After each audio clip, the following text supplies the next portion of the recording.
할렐루야, 반갑습니다. 5월 24일 큐티 진행하겠습니다.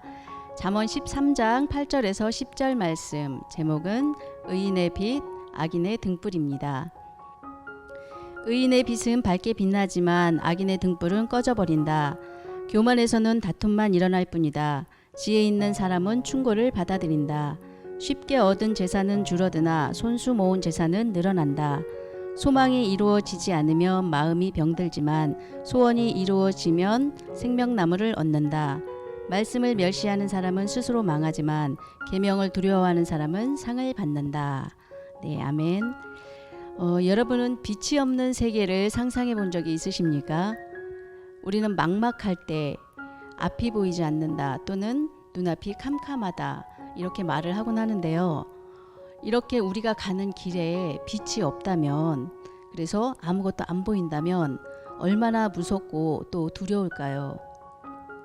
그래서 대부분 사람들은 자기 인생을 밝혀줄 무언가를 찾습니다. 그런데 그것이 악인에게는 스스로 밝히는 등불이고 의인에게는 하나님의 빛이라는 그런 차이가 있습니다. 13장 9절에서 의인의 빛은 밝게 빛나지만 악인의 등불은 꺼져버린다 라고 말씀을 하고 있는데요. 악인의 등불은 이 세상에서 살아갈 때 그들이 믿고 의지하는 것을 뜻합니다. 그것은 돈이 될 수도 있고 명예, 사람, 때로는 좋은 직장이 될 수도 있습니다. 그런데 그들의 인생을 밝혀줄 이런 좋은 등불들이 사라지면 그들의 삶은 어둠 속에서 헤매고 힘들어지는 그런 삶이 되겠죠. 반면에 의인은 하나님을 의지하고 있기 때문에 그 빛이 사라질 염려가 없습니다.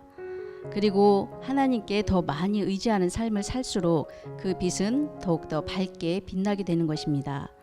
그 빛은 하나님으로부터 온 것이기 때문에 영원히 꺼지지 않는 그런 생명의 빛입니다.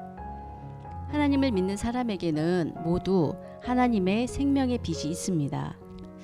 그리고 그 빛은 우리가 우리의 생각과 경험을 통해서 얻은 그런 지식, 그런 것을 고집하지 않고 하나님의 말씀에 순종하는 삶을 살 때 더욱더 빛나게 되어 우리의 인생길을 밝혀주는 그런 생명의 빛이 되는 것입니다.